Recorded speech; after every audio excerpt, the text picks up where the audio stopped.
Kenapa selama dipegang Sintayong kita tuh main ngandelin serangan balik? Kenapa kalau dipegang Sintayong kita tuh cenderung bermain dengan taktik seolah parkir bus? Hari ini mungkin orang tahu jawabannya. Mungkin hari ini orang tahu. Oh ternyata. Iya. Halo teman-teman, selamat datang kembali di channel Bola Ik News. Seperti biasa, saya akan mereaction soal sepak bola Indonesia dan reaksi, tanggapan, dan komentar dari netizen soal sepak bola tanah air. Di video kali ini kita akan melihat reaksi dan tanggapan Sintayong dan netizen setelah timnas Indonesia dikalahkan timnas Australia dengan skor yang cukup mencolok yaitu 5-1. Bagaimana reaksi dan tanggapannya? Langsung aja kita lihat. Let's go.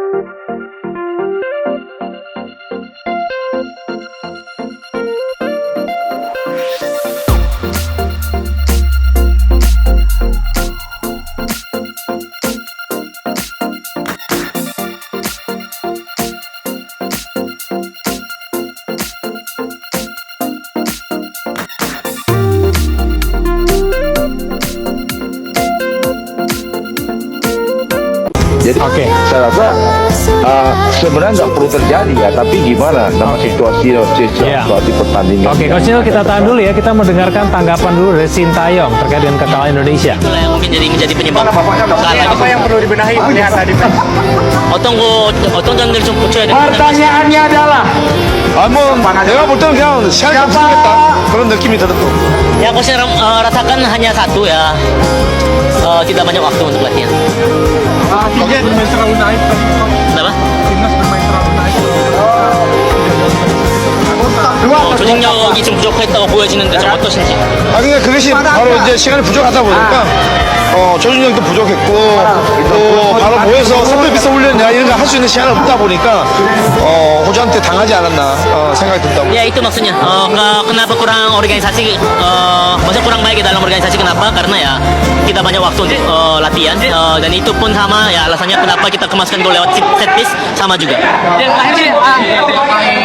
Kompensasi sama PSSI apakah sudah selesai atau masih ada yang belum diselesaikan kompensasi sama PSSI? 협회에서 감독님 보상권 다 해결했다고 하는데 어떻게 해결되신 건지 궁금하다고. 나중에 다시 얘기하겠다고. Lain kali akan dibicarakan lagi ya mungkin. 완벽하게 해결되진 않았다고. Belum diselesaikan dengan sempurna. Dia terakhir tidak dipanggil pemain yang langganan seperti Asnawi dan juga Witan. Bagaimana apakah itu termasuk dalam faktor? 아스나이 일단 뭐 보통 항상 불리던 선수들이 안 불렸는데 그거 혹시 뭐 요인이 된 건지. 그건 뭐. 땡큐. 땡큐.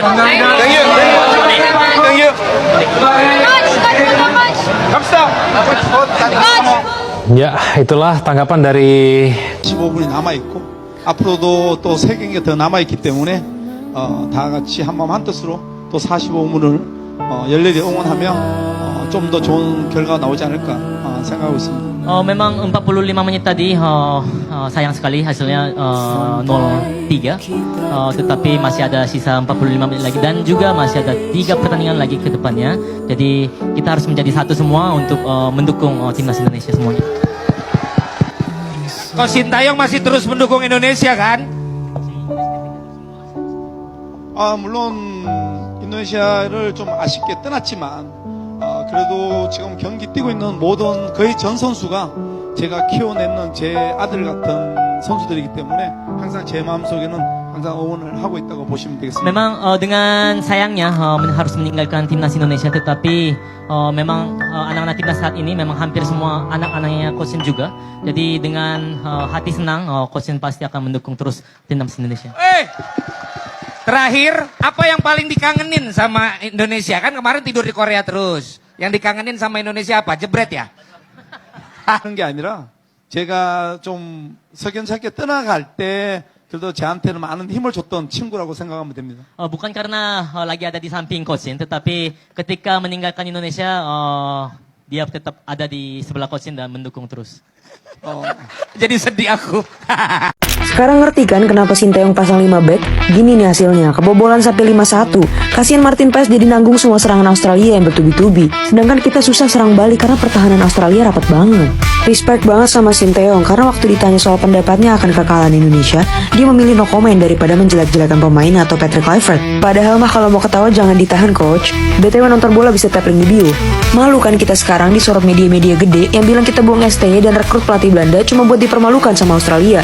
Tapi yang paling kasihan sih si Eti, udah berusaha banget keluarin air mata supaya kelihatan merasa bersalah akan pilihannya. Salah sendiri main pecat aja, padahal timingnya nggak tepat banget. Kita lagi ada di tengah-tengah laga krusial. Sekarang Patrick Kluivert senyum pahit, tapi Sinteyong sibuk cari takjil manis. Kalau hasilnya kayak gini, menurut kalian kita bakal lembek apa sangar nih nanti lawan Bahrain? Jujur gue bingung kenapa di era STY dengan kedalaman skuad yang mungkin tidak semewah sekarang, timnas kita pada saat melawan Australia itu mainnya jauh lebih bagus dan lebih enak banget ditonton dibandingkan pada saat Patrick Kluivert saat ini memimpin. Oke, pelatih kita ini memang masih baru pertama kali melatih timnas kita. Mungkin chemistry-nya belum dapat, tapi dengan kedalaman skuad yang ada, seharusnya mungkin tidak sampai babak belur 5-1 di kandang Australia. Dengan hasil ini timnas kita memang masih punya kans untuk bisa lolos ke putaran Piala Dunia selanjutnya. Walaupun langkahnya memang nggak gampang, cukup berat memang, tapi nggak ada yang nggak mungkin. Kita doain timnas kita mampu bangkit. Jujur gue seneng banget sama striker baru kita, Ole Romeni, yang mainnya bagus banget. Ini bener-bener striker yang kita butuhin. Kualitasnya bener-bener sangat pas untuk timnas kita di masa yang akan datang. Gimana nih menurut kalian, tanggapan kalian tentang kekalahan timnas kita pada hari ini? Coba kalian tulis di kolom komentar. Dadah! Benernya juga kan apa yang disampaikan oleh Sinteyong bahwa ya memang sayangnya kurang persiapan dan man to man-nya ini loh kurang. Betul, jadi saya gini, kita sebenarnya Australia ini main sama seperti ketika bertemu Indonesia di babak 16 besar Piala Asia. Sinteyong kemudian mempelajari, biarkan Australia menyerang. Jangan Australia menunggu kita bikin kesalahan, dia baru menyerang. Karena Australia sangat jago untuk melakukan itu semua. Jadi biarkan dia menyerang, kita kuat di pertahanan karena target kita adalah meraih hasil imbang minimal melawan Australia. Dan itu dilakukan dan Sinteyong berhasil. Patrick Kluivert kan ini belum pernah bertemu dengan Australia dengan kekuatan Indonesia. Maka dia meyakini bahwa konsep dia adalah konsep yang paling tepat untuk memenangkan pertandingan. Dan akhirnya gagal dengan skor 5-1. Skor 5-1 ini skor terbesar kekalahan Indonesia nomor 2 melawan Australia setelah kita pernah kalah 6-0 pada 1973. Komposisi pelatih tim nasional kita yang ada saat ini adalah yang termewah sepanjang sejarah PSSI. Kegagalan naturalisasi enggak? Perbanyak naturalisasi juga tidak menjamin kita akan berprestasi juga gitu. Skuad yang paling mewah. Ya mungkin kita memang dilarang bermewah-mewahan. Harus yang sedang-sedang saja. Efisiensi. Kita terlalu hedon nih. Apalagi ini kan bulan Ramadan. Kita nggak boleh flexing-flexing.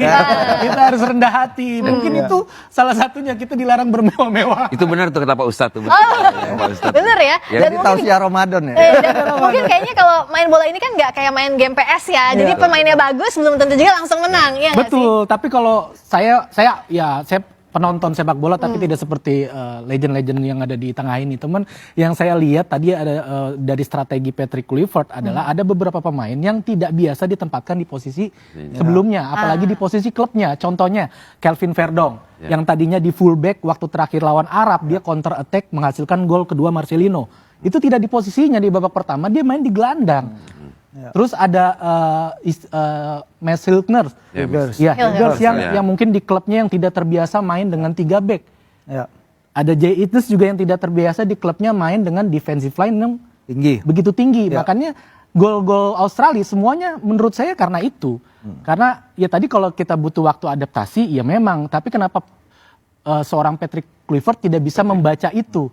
Pemain yang bahasa yang paling rame Bang David adalah Kluivert tidak hoki.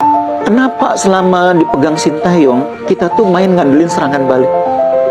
Kenapa kalau si I don't ever slow up, no I don't take shit. I got no love for the fakeness. If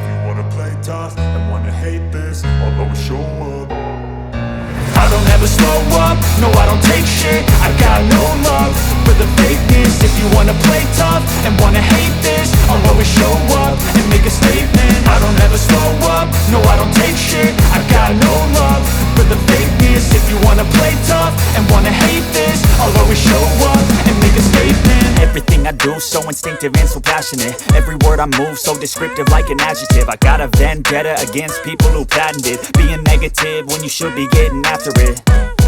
I got facts over tracks, this and that, spitting slow, spitting fast. I could roast, I could gas, think I'm okay at last, but I don't know if that can erase all the past. And the pettiness, a reflection of the emptiness. Hilarious, you think you're worth my time, you're delirious. Mysterious, because you hide behind a fake exterior. Inferior, you know I'll always be a bit superior. Get off of me, this ain't no humble brag. I want you to hear words, you can say them back. I want you to feel free from the chains at last, and to believe in what you got, it was built to last, yeah. Itu dia teman-teman reaksi dan tanggapan dari Sintayong dan netizen setelah pertandingan timnas Indonesia melawan timnas Australia. Bagaimana nih menurut kalian? Apakah Sintayong masih layak di timnas Indonesia? Tulis pendapat kalian di kolom komentar. Dan seperti biasa jangan lupa like, share, dan subscribe biar nggak ketinggalan update terbaru dari channel Bola News. Sampai jumpa di video berikutnya. Bye.